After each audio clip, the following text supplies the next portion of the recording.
The first would be there are certain demographic shifts that are happening. The war for talent enough has been talked about. There is a shortage, there's a global shortage of skilled talent, right? And that's impacting the way labor markets are getting set up. I think there's a study that says 25% of the talent pool is actually, only 25% is skilled to be employable. Companies are becoming bigger, more diverse, multi-geography, multi-product. There are mergers and acquisitions that are happening. With all of this volatility, there is a constant pressure on top-line predictability, margin constraints, and CEOs have to find a talent strategy that helps them overcome these challenges. The last but also very important bit is disruptive technology. Technology changes have always been happening. I think it's just that the speed at which the changes are hitting us now is much faster. And with all that's happening in the world of crowdsourcing, from crowdsourcing to social media, to managing your brand on social media, to gamification, how do you leverage technology to reach consumers, to reach your employees? I think these are big imperatives that CEOs are working with today, and all of these have an impact on the talent strategy.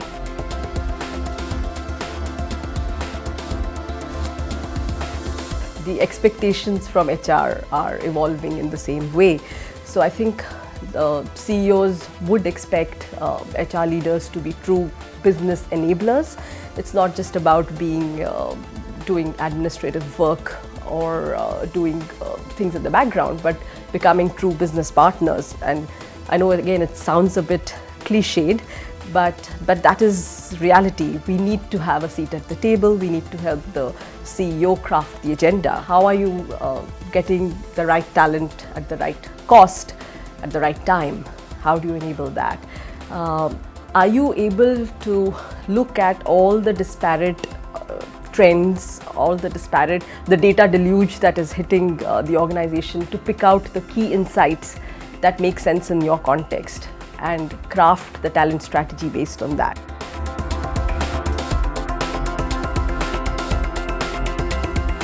I think it's impacting pretty much everything that we do as a function, from recruitment. Recruitment over social media has gone up manyfold. How do you get your brand out into the market to potential employees on social media?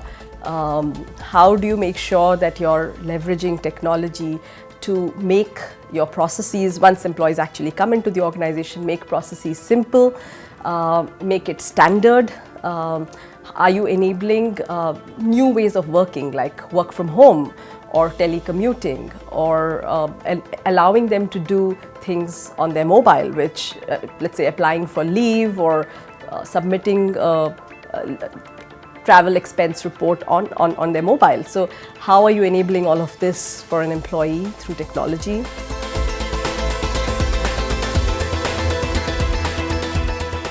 We have a lot of what we call the millennials in the organization, and so I don't want to stereotype and say that they're all of the same kind, but there are certain trends, right? So I think they want to be associated with an organization that has a larger purpose. I think that's important. So we're seeing a lot of them volunteering for our outreach programs. So CSR activities, making sure that there is meaning and they're giving back to the communities that they work in.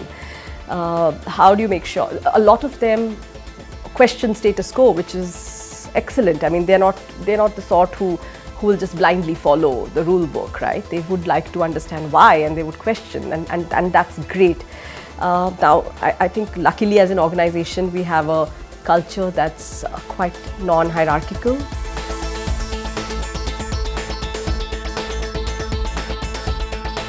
You have to have different forms of communication to reach out to different generations. I think that's one example that comes to mind. So there's a generation that's very comfortable with email and who like to get things on email. Then you have a generation who've grown up on Facebook and Twitter, and for them we have a collaboration platform called Glue, which is where they go and connect with people across the world, and that's a different kind of a platform that we have for a different generation. Not that others can't use it. I mean, everyone gets access to the same tools, but if you want to drive certain communication across the organization, for example, you can't rely on only one channel of communication. So you would have to use everything from a webcast to an email to posting it on the intranet to putting it on the collaboration platform. There could be multiple ways that you would reach out, and each generation, depending on their own comfort levels, would access information in a different way.